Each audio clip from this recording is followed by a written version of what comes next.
you find it inspiring? It's unbelievable.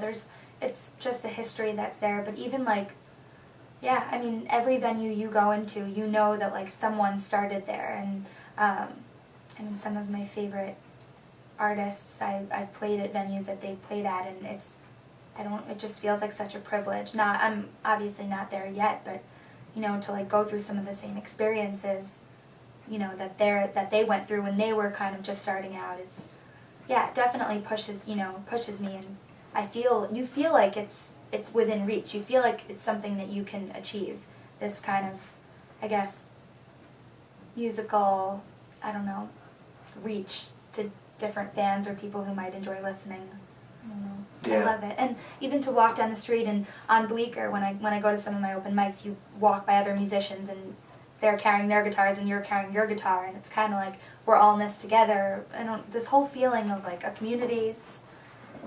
That's what I love about it. It's kind of when you I was in Nashville when I recorded, and I kind of expected my idea of what Nashville was about was totally different. Mm-hmm. You know, I expected guys in cowboy hats and boots walking around and drinking PBR in a can and eating Slim Jims. You know, I don't know. I just like had this idea of what Nashville was about, but there's so much music down there. I've heard it's different.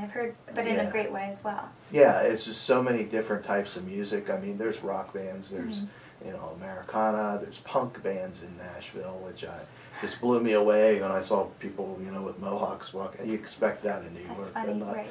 Yeah. So, what do you want to do for us next? What do you? I'll play one of my more recent songs, I guess.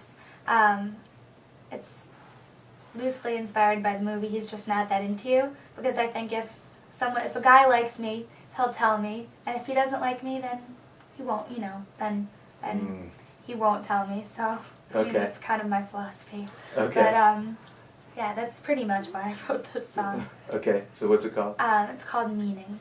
Okay, now. This is Jamie Bendell on Acoustic Songs Live on WNJR.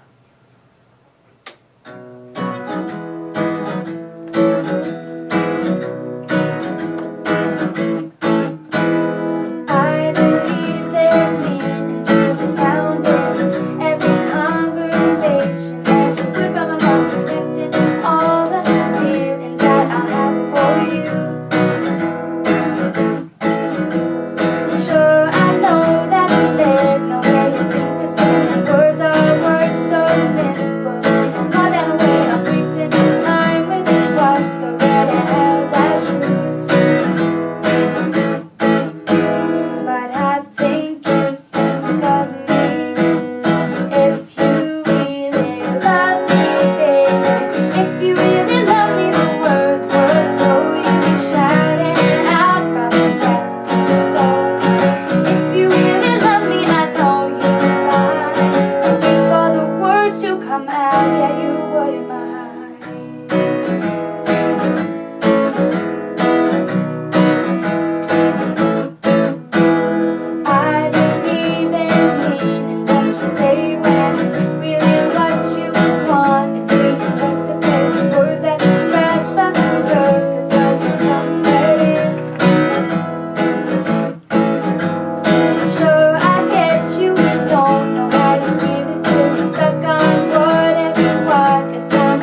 Cool. I'm sitting here and I'm listening and I'm thinking, trying to think of who are some of your influences, but I'll let you answer that question. They're so varied. I mean, when I was younger, growing up, as I mentioned, music was all around me. My mom would make up little songs, and I would always kind of hope that she would impart some kind of like musical knowledge on me. Like, my parents didn't really have many singers like playing in the backgrounds of our cars. It was more like they would make up songs. So I grew up listening to Carole King and James Taylor, some Chicago, some Fleetwood Mac, Beach Boys, but I always had kind of wished that I knew more about different singers, and then as I got older, I kind of started listening to more mainstream pop music, like John Mayer, and I loved Mariah Carey when I was younger,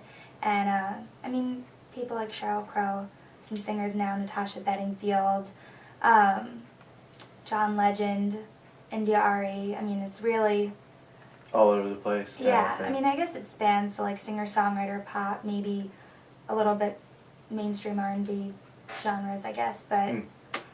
So where does the songwriting inspiration, like I can see like some of the songwriters that you mentioned there growing up, like the singer-songwriters, but so where does, this inspiration muse, where do you find it? You find it coming from?